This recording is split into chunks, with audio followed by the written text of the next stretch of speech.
Hello po mga kababayan, kamusta po kayong lahat? And once again, welcome back to another episode of Simply Talkies Vlog. Eto muli tayo mga kababayan, no? Magbibigay tayo ng ating opinion at reaksyon dito po sa maiinit na balita na nagaganap at naganap sa ating bansa. Ito po ang ating topic, no? Yung PIDEA leak pa rin ni Bato kasi parang patuloy po talagang meron pong misyon si The Puncher, also known as the Authentic Idiot, no? At ganun din po muang humirit na ang Pangulo, no? Bumanat na rin pero simple lang. At ganun din po ito pong destabilization plot na nilulutok ng mga kampo ng Duterte sa Pangulong Bongbong Marcos. Nagbigay din po ng pahayag ang Pangulo dyan. Pero bago po tayo magpatuloy, tayo po ay magbibigay pugay at pasalamat sa lahat ng ating channel members, followers, subscribers, nagla-like at nagsishare ng ating mga video, sa mga nagbi-video replay, sa mga nagsishare ng kanilang blessings, kung meron man po, through super thanks, super chat, super stickers, at ganun din po sa katuwang natin sa ating mga video premiere, kung meron din naman, no, sa mga active po sa ating chat section. Tulad ni Marie Cris Hernandez, Elora Liz, Kai at sa mother ni Elora na si Tita Aurora, si Ai Chang, si Miyu, Kaluyal Wanabet, Kaluyal Senchang, si Miles Tan, si Alex Andrade, si Beth M, si Mami B, si Mighty Baisa, Maritel T, Priscilla Acepcion, si Rebecca Lagmay, si Malditang Lola, Mami Lou Parker, Jean Jagers, Virginia Formosa, no? Sino pa ba? Si RN Tusen, si Ilocana Kana, Carclea, Hattori, si Red, si Sinamar, si Danny Reynado, si Lorna Rafael, Mohamed, no? Sila po yung active. At ganun din po, shout out dun sa mga pinanonood natin din mga vlogger influencer. Nandiyan po si Carclea, si Munting Tinig, Mami Peng, si Kakopi, si Alibugha, at si DJ Byron Music Topic TV. Okay, so unahin po natin mga kababayan, ito pong sagot ng Pangulong Bongbong Marcos tungkol dun sa PIDEA leak na yan. Particularly dun sa isang mamang kalbo na chairman nung committee, no, nung PIDEA leak na yan, na si Morales. Hindi po si Authentic Idiot ang chairman nung PIDEA leak hearing nila, kundi yung mamang kalbo na nilalakihan at sinisigawan lang si Bato, tiklop na. Okay, so ito po, courtesy of PTV. Siguro lahat naman kayo narinig na ito, no? Hindi na pinatulan pa ni Pangulong Ferdinand R. Marcos Jr. ang mga naging pahayag ng dating PIDEA agent na si Jonathan Morales kaugnay sa issue ng PIDEA leaks. Ayon sa Pangulo, walang saysay kung pakikinggan pa ang mga sinabi nito. Tignan na lamang anya ang record ni Morales na may kaso umano dahil sa false testimony.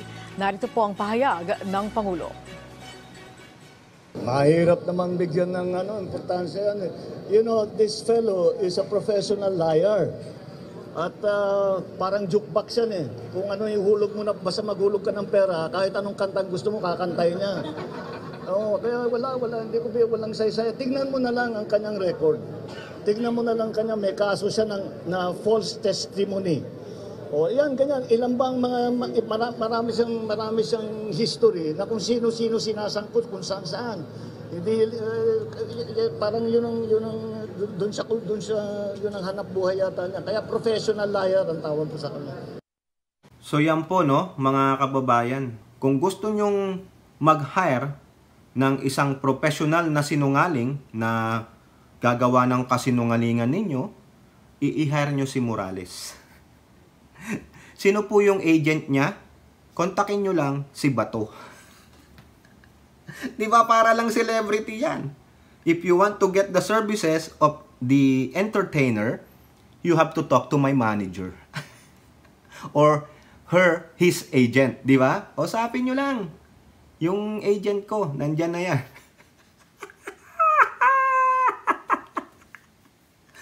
Ang agent manager nung professional liar, no, I see the Authentic Idiot. Pero yung kay Pangulo, Yung style niya old. Kasi naman si Kalbo old naman eh, 'di ba? Yung dalawang Kalbo old naman 'yun, 'di ba?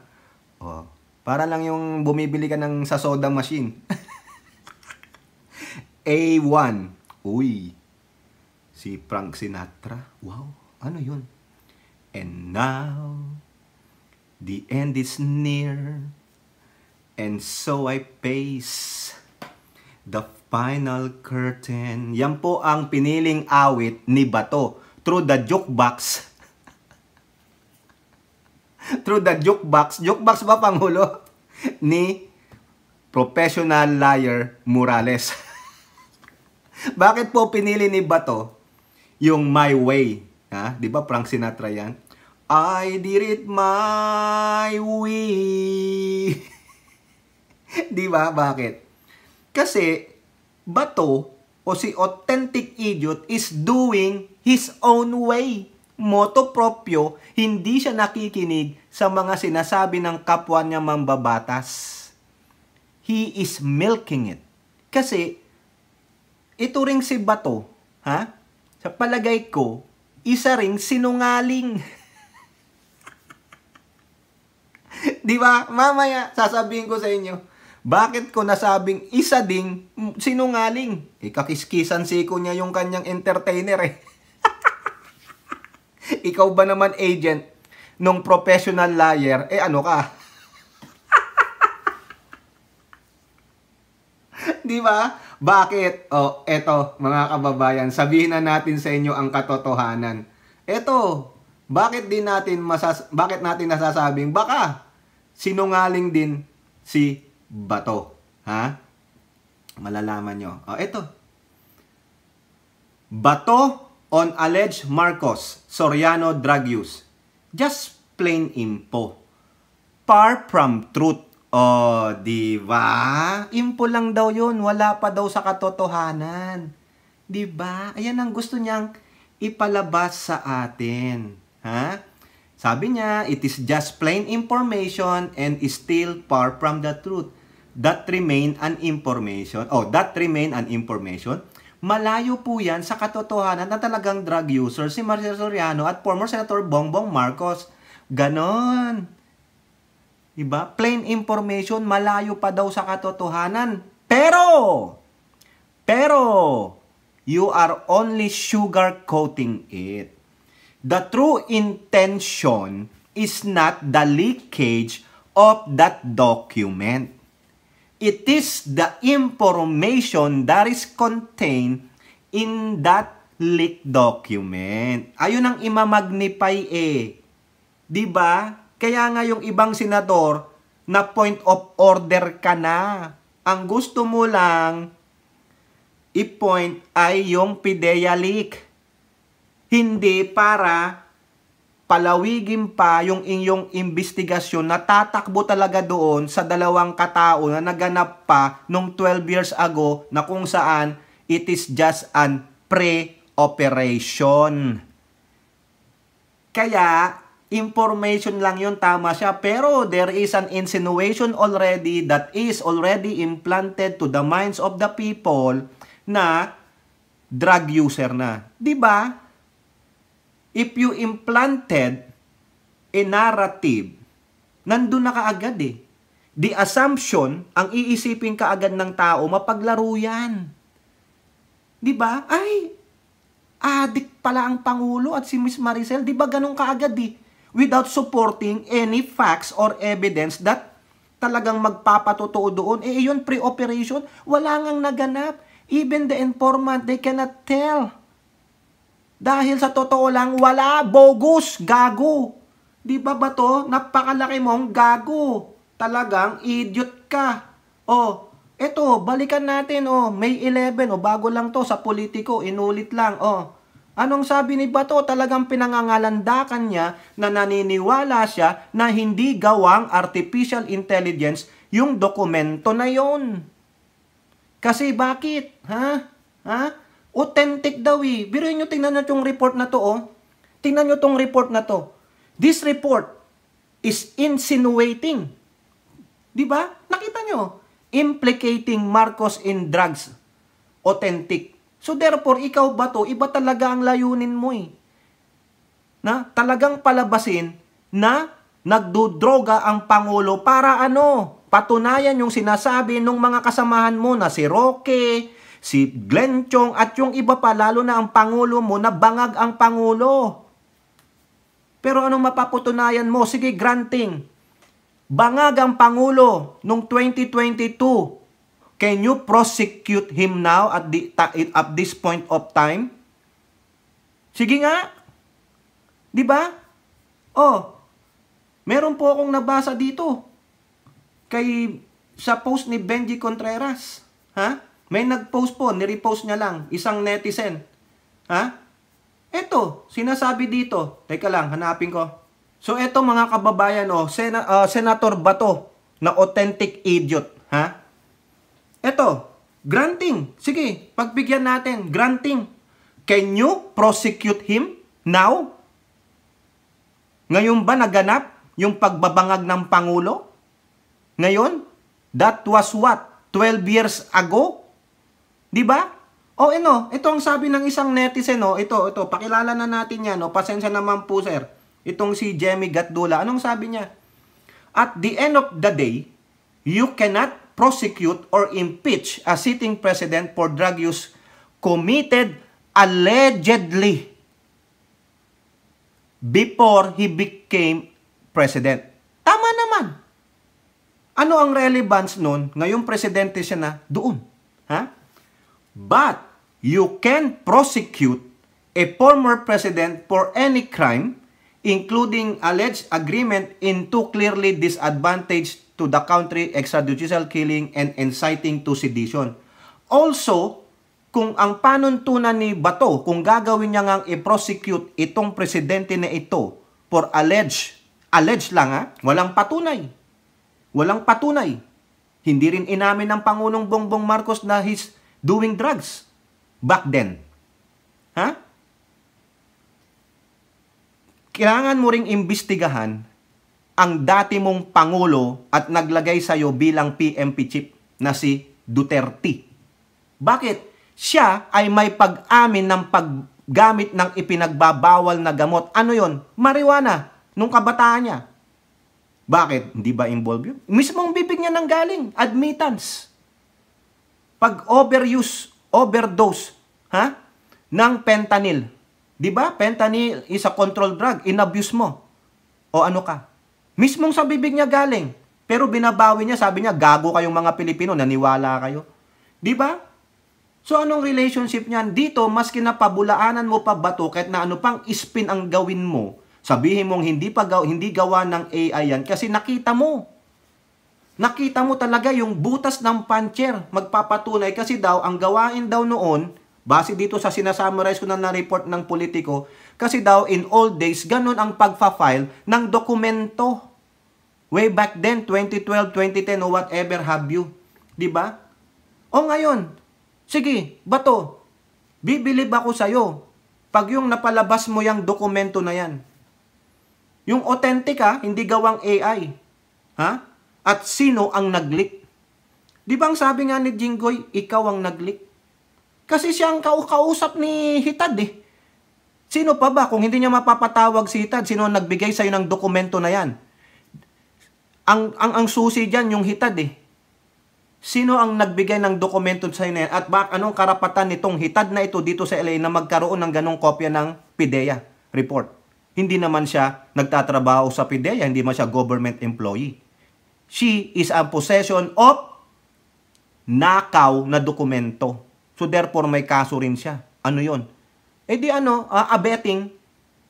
Di ba? Bakit ka may possession ng isang secret document? Di ba? Dapat kasuhan siya ng PIDEA. Di ba? Nagsalita si Bato, authentic daw, gawa nga nung may puncher hole. Authentic daw. O ngayon talagang authentic idiot ka. Dahil hindi siya naniniwala. Gago. Yung mga noon pa man, pwedeng gawan ng AI yan. The advancement of technology. Pero, iba po talaga ang layunin niya. Ha? He is on cohorts with the destabilization platter. Pinagmamayabang niya pa doon sa isang speech niya na stabilizer daw siya. No way, Bato. Hindi po yan ang paningin namin. Bakit? Tingnan mo ito ang sabi mo, oh. Di ba? Ito ang sabi mo eh. Ang gusto niya lang, sino ang nag-leak. Gagawa siya ng legislation para maparusahan sino yung mga nag-leak. Pero, eto, tingnan nyo. Diniktahan siya nung kanyang entertainer. Ha? Nung kanyang talent. Ayan, oh. Tingnan ninyo.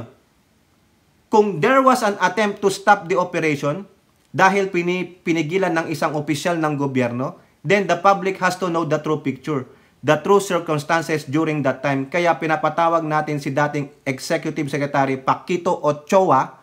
Tignan mo yan. Sinabi lang yan, ha?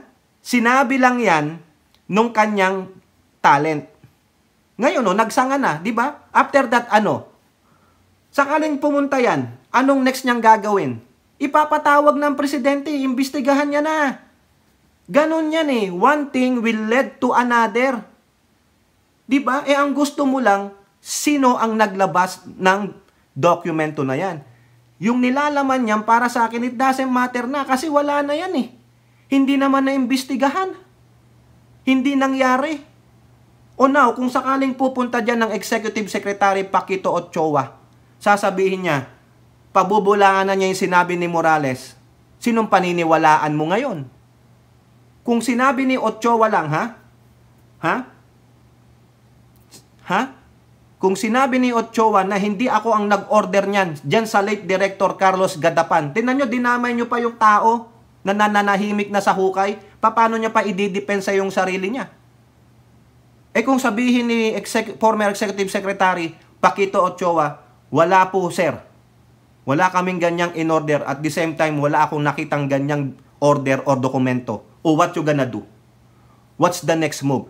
Biglang sasabat si Morales, si Mamang Kalbo na isang professional liar? Na hiner mo, na talento mo? Di ba? What you gonna do? Just in case lang, si ES, former ES, Paquito Ochoa, pupunta dyan. What you gonna ask him? Nakita nyo po ba itong dokumento? Pag sinabi niyang, no. Do you have any involvement with this? No. None. Whatsoever. Or what you gonna do? Who you gonna believe? Di ba nagsanga na eh? Tama si Escudero eh. Pidea leaks lang. Yung dokumento lang. Ngayon, si professional liar, ayoko nang tawagin pathological kasi sinabi ng presidente ko, professional liar, si Jukebox King. Diba? O karaoke, whatever have you. Si Jukebox. Ha? Ano nangyari?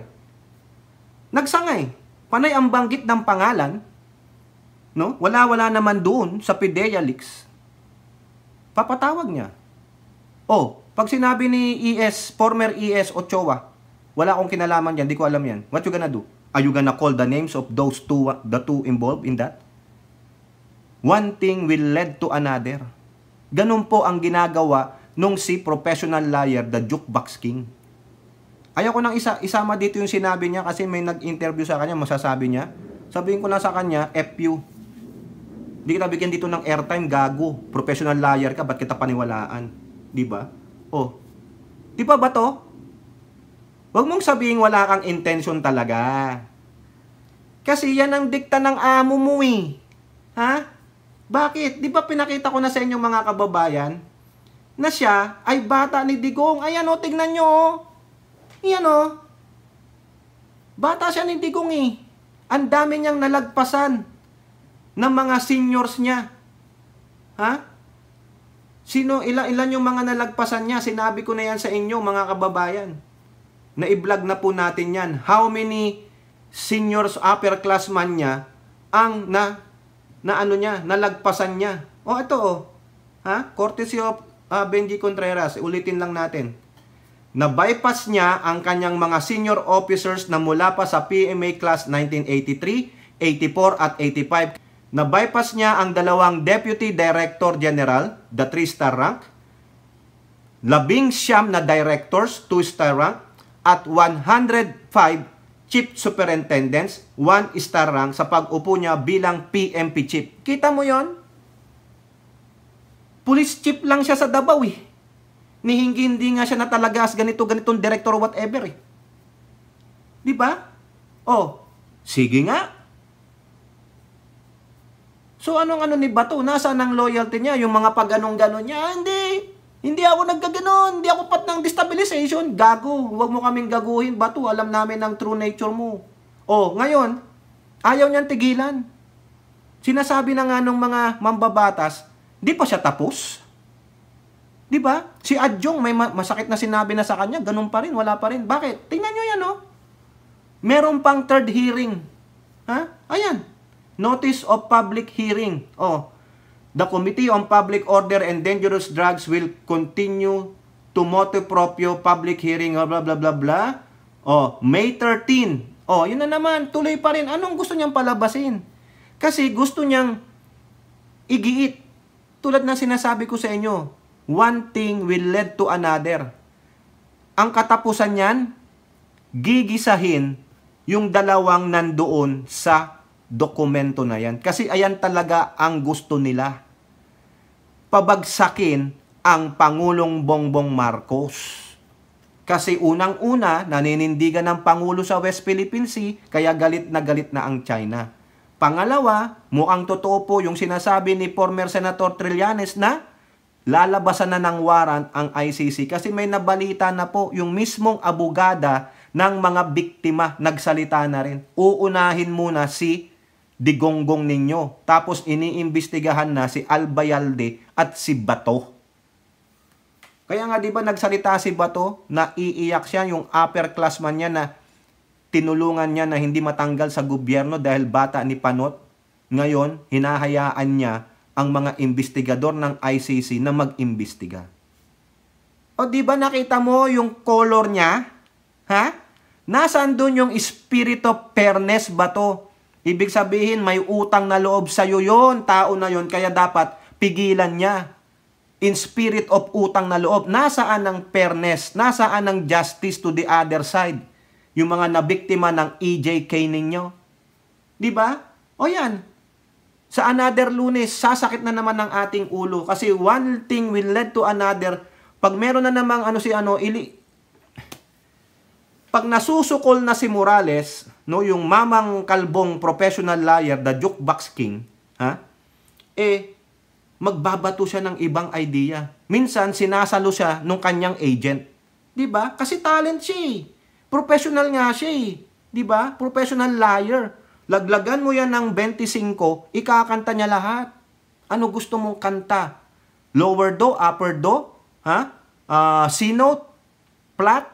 Sharp? Ganon? O you like me to sing a very whistle pitch? Parang Mariah Carey. Diba? Ganon. Kahit na he can do it all. The know it all. Yan nga yun. Para po siyang si late Ernie Baron na napakatalino. Sumalangit nawa si Ernie Baron. Saludo po dyan. Siya na ngayon ang bagong know it all, si professional liar. O tingnan nyo pa ang sabi ni Congressman Zia Alonto Adjong ng Lanao del Sur. The Senate is losing its integrity. Ang nadadrag po yung reputasyon ng ating Senado to the point that the public now is questioning the Senate. Correct! Kasi bakit po, Congressman Adjong? Because the leadership of Senate is also incompetent. Hinahayaan niyang loose cannon, loose stray dogs, mad dogs ang mga senador. Kaya walang kredibilidad. Kaya mas marami pa siguro ngayong nananawagan na i-abolish na lang yung Senate na yan. Mind you, ang budget ng isang senador hindi bababa ng 65 million pesos every year. No? Pinakita ko sa inyo yan eh. O kaya tignan nyo na lang sa COA. Yung kanilang expenses 2020. Kasi wala pong latest eh. Hindi ko makita yung 21 to 23. Ang binibigay ng COA 2020. Doon natin nakita yung mga line items na gastos ng bawat senador sa kanilang Committee A and Committee B. Hindi ko alam kung ano yung Committee A and Committee B. Ibig sabihin sa bawat komite na sila ay member o hawak nila, kung meron man silang pagkakagastusan, i-reimburse sila. Walang out-of-pocket expense sila. All of the out-of-pocket expenses, whether it is work-related or not work-related, it will be disbursed to them accordingly. And ibabalik yun. minsan disburse or i-refund. True refund. Di ba? So buhay, sagana sila. Kaya ayaw nilang mawala ang Senado. Ikaw ba naman, may kumita nga dun, 105 million eh. Ang total budget niya eh. 105 million. Tingnan nyo. Pero anong nagawa nila? Wala. Look at this. Yung sinabi ni Adjong, the reputation of the Senate is below to the negative value. Di ba? Negative 30 to the lowest point. Dapat doon kayo sa deepest part of yung Philippine Trench. Di ba yung abyss? Because you are abysmal. Your performance is abysmal. O pag sinabi niyong abysmal, to the bottom of the sea. Walang-wala. Ganyan si Bato. Hindi niya yung sasabihin niya. Sisinungaling siya eh. Mahuli mo eh. Yung sabi niya yung galit-galitan siyang, hindi ako destabilizer ha? Stabilizer ako. No. I don't believe that. Parte ka ng destabilization Bato because your name is popping up on the ICC investigation and warrant of arrest. That's why you want President Marcos to be impeached, no? And let Sara Duterte lead. No way, si Itok-Itok, Tamilmil, wala nga masabi yan sa impromptu eh, na interview eh. Di ba, nag-itok-itok. Oh. Tapos, pro-China. O ano na, wala na. Di mas lalong maraming magiging inchik na papasok sa ating gobyerno tulad nung panahon ni Digong. It will be the same all over again. It's a deja vu. Di ba? Pag sinabi nating deja vu, the one instance keep on repeating. Di ba? O yun. Deja vu means repeating. Paulit-ulit lang. Mangyayari ulit. The same instance. Di ba? Parang nakita ng multo. Teka mo na, nakita ko na yun. Nakita ko ulit. Teka mo na. Oh, it's deja vu. Panorin yung unang Matrix. Malalaman nyo dun. Di ba?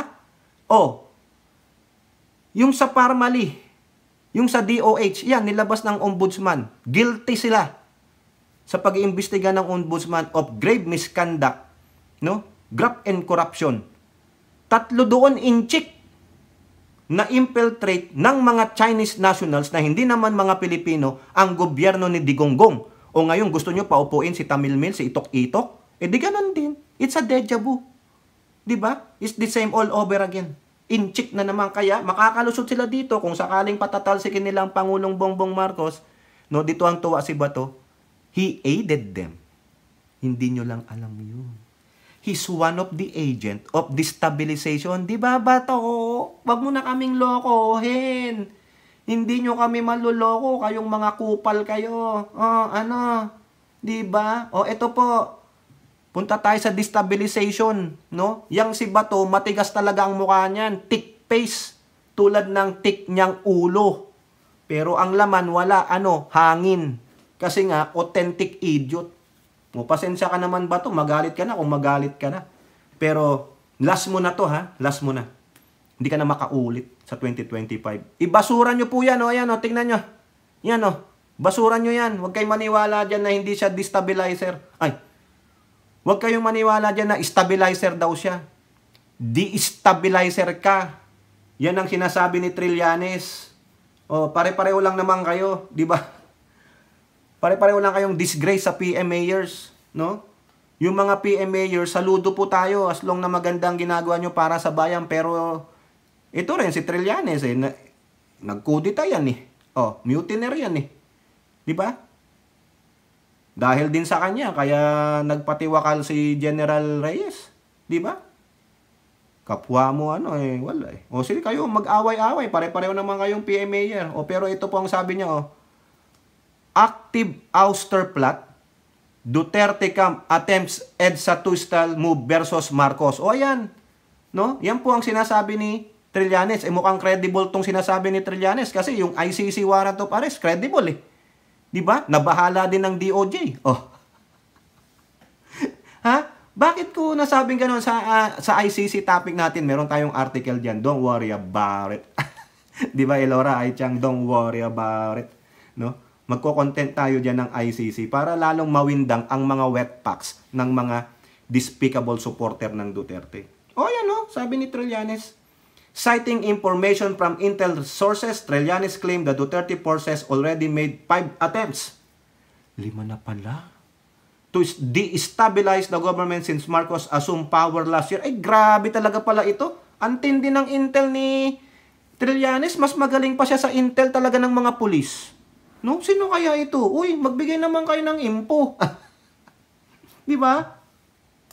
In an interview with Politiscope online program, the former rebel soldier said there is an active plot to unseat Marcos by the forces allied with the former president. The EDSA 2 inspired playbook includes heating up the political climate, correct. Rallying around a controversial issue, ano yun? Bangag, bangag, bangag, di ba? And mobilizing military and forces to unseat the incumbent. Ay, nako, gagamit na naman ng military. Pwede po ba kayong mga militar, meron po ba kayong utang na loob kay Duterte? Sariling pera ba ni Duterte ang ginamit niya para itaas ang inyong mga sahod? Hindi po. Inutang niya po yan, tapos ang taong bayan ang magbabayad niyan, hindi po si Duterte. Saka at the same time, you should be apolitical. Bakit? Gusto nyo na lang ba palagi na lang kung ayaw nung isang politiko ang nakaupo, kayo ang gagamitin, magpapagamit kayo? Ha? Bakit? Ano mang pinangako sa inyo? Bibigyan kayo ng tagi-isang Tesla? Bahay sa BGC or sa Rockwell? Ganun po ba? You have to be loyal and true to your sworn oath. Huwag kayong maging loyal sa mga katulad nila Duterte na ipinangangalandakan ni Roque na sino ang nagtaas ng mga sahod ninyo. Bakit? Ulitin ko. Sarili ba nilang pera ang ginamit doon? Maawa naman kayo sa taong bayan. Inaayos ng Pangulong Bongbong Marcos ang kalagayan ng mga marinatang Pilipino. Kung may reklamo kayo sa inyong mga pensyon, sa inyong mga sahod, talk to your superiors, kay AFP chief, kay DND chief. But do not use violence to oust a sitting president na wala namang ginagawang masama. Walang pruweba na bangag ang Pangulo. Yung drug test niya na kine-question dahil lang sa bilis, bakit hindi kayo mag-usisa? Kami naniniwala dahil drug test kit lang yan Kung maniniwala kayo kila Digong, ano kayo? Di ba? You are an agent of the devil. So pwede lang, no? Sa mga kasundaluhan, kapulisan, don't do it. Don't let the majority of Filipinos suffer again. Makikipagpatayan kayo ulit sa kapwa nyo Pilipino because of the greed of the Dutertes. Dahil ba may utang na loob kayo? Wala po kayong utang na loob sa Duterte. Trabaho nila yun. At may trabaho din kayo. Diba? Mas uunahin natin ang external threat kaysa sa threat ng Duterte. Pwede ba? Huwag nyo na lang yung gawin. Kung meron man kayong mga upper class man dyan na mga retard, huwag nyo na po silang pakinggan. Kung sila, mga retard sila. Pero kayong mga active, then do it. The country will suffer because of the greed of the Duterte. Diba? Ito. Tapos pag nakakita ng second envelope situation ay maghihikayat silang magkaroon ng pagkilos. O ganun po. Tapos kapag nagkaroon na ng impasse or stalemate, hihikayatin na nila ang militar ng AFP para mag-withdraw ng support. So nangyari na yan before at sa nakikita natin mukhang yan ang inaambisyon nilang mangyari. Correct. In 2001, then President Joseph Estrada was facing an impeachment trial over corruption allegation, was forced to step down after the second EDSA popular uprising. The military withdrew its support from Estrada that hastened his downfall. Then Vice President, nako po, di ba EDSA to Ganun na ganun. Textbook ni Gloria. Trillanes said Duterte's desperation to regain power appeared to stem not only from the looming drug war trial by ICC but also its supposed crumbling criminal enterprise. Yung kanilang criminal enterprise ay gumuguho na. Marami nang nahuhuli sa mga sindikato nila kaya kailangan nilang bumalik sa pwesto para arbor in at rescue in ang mga ito. Correct. Ako, maski na hindi rin ako ano kay Gloria, pero tignan nyo naman. Di ba? Ang nangyayari. Sinabi ni Trillanes. Parang ito lang po, another politiko, parang Gloria, 10-year presidency possible for Sara Duterte if Marcos ousted. Sabi rin ni Trillanes, May 10, sa Politico. Gusto nila parang Gloria, si Itok-Itok Tamilmil. Siya ang beneficiary, kaya tahimik siya eh. Di ba? Oh, yan lang po. Di ba? Gloria style, mga kababayan. O ngayon sa destabilization sa PNP at AFP, ito po ang sagot ng Pangulo. In-interview po siya dito sa UNTV. I don't see, wala kaming report na in the ranks. Yung mga retired, baka merong mga gumagalaw na sumasama sa mga distab na ginagawa. Pero sa ating mga kapulisan, at siyempre lalo na sa officer corps, wala naman tayong nakikitang ganun na namumulitika ang mga pulis. Hindi nakatatanggap ng ulat si Pangulong Ferdinand Marcos Jr. kaugnay ng mga aktibong opisyal ng pambansang pulisya at hukbong sandatahang lakas ng Pilipinas na kasama sa umano'y nagpaplano ng destabilisasyon. Kaugnay ito sa ipinahayag kamakailan ni dating Senator Antonio Trillanes IV na umano'y ouster plot na pinaplano ng senior PNP personnel at retired AFP officials.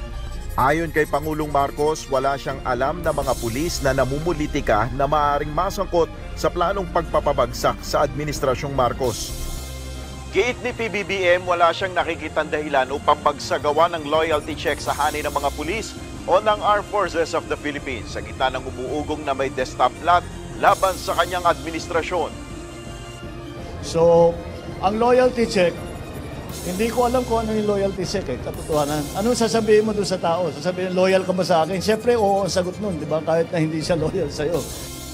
Nananatili ang tiwala ng Commander-in-Chief sa PNP at AFP at nanawagan siya sa mga ito na manatiling profesional at maging tapat sa kanilang sinumpaang mga tungkulin sa bayan.